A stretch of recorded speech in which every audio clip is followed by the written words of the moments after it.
Today we're talking about a band called Secrecies. They are a local band from Dallas. the DFW, Dallas area.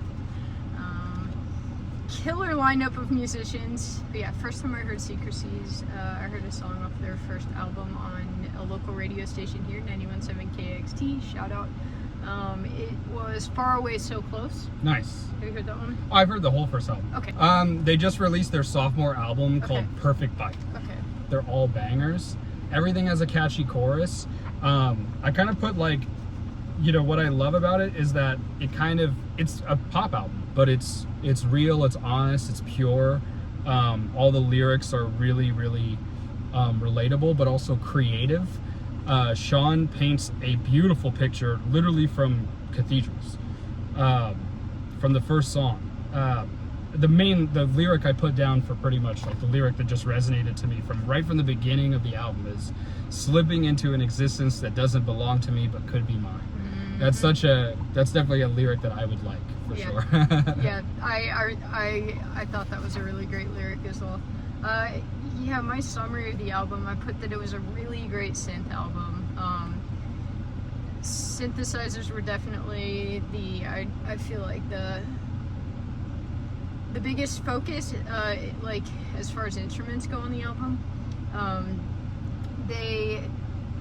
It's weird because this is such a contradiction, but I wrote that the synthesizers had a really good soft synth sound throughout the album, but the synthesizers were also very sharp. For me, the synthesizer is an instrument that invokes it can invoke a lot of emotion, and I guess it's depending on how it's being used, right? But I feel like it's an instrument that can create a lot of space. And in that space, it allows you to process like what's going on in the song, and like throughout this entire album. For me, again, that I feel like the synthesizers were creating space for the vocals and for the lyrics. To be processed. Yeah, that's so interesting how I like see it the other way. It's like I feel like for me, it's like the warmth of the synthesizer, like the warmth of those big. Sawtoothy kind of pads, like that's what kind of to me adds to the emotion. It's ironically kind of the lack of space for me. It just feels so full, but I mean that's such an it's like we kind of feel the same thing, but we're finding it from two different ways. Yeah. If only the rest of the world could figure out how to do that. Messed Up was another song I really pointed out. Again, great lyrics.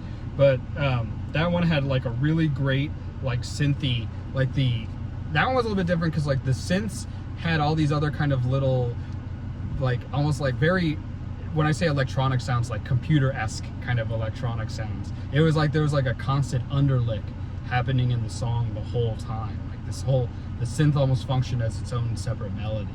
And that was really, really cool. Well, so the third track on the album was Fashion Week. And I thought that was a really cool song because the change that happens from like the verse and pre-chorus to the chorus, it just gets like kind of dancey and upbeat, and I thought that was really cool. And there were a couple of tracks on this album that I feel did that. I mean there was a lot of dance kind of mixed into this album for sure. Yeah. And I like that a lot. Very kind of like 90s, early 2000s kind of dance vibes mixed in there.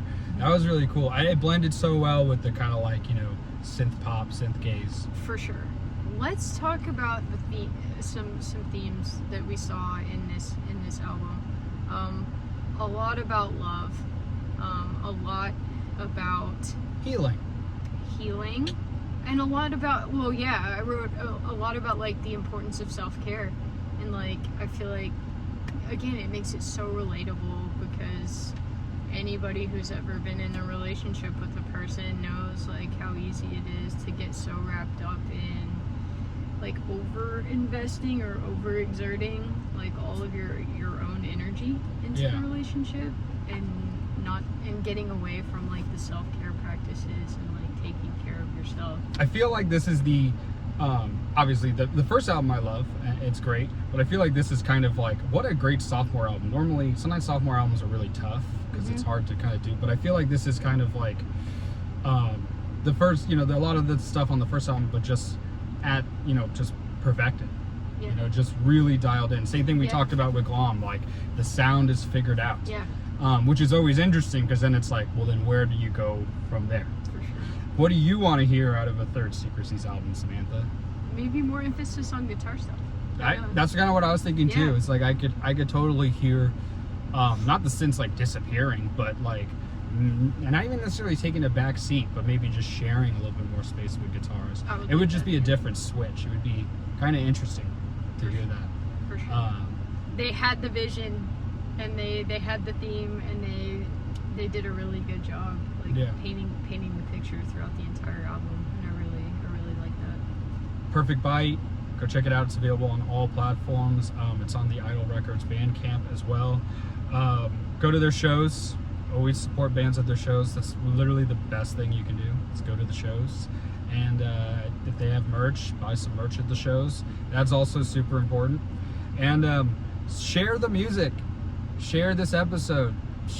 Go find their album and share it with everybody you know. Because that's literally the most important thing that you could do, is share great music with great people.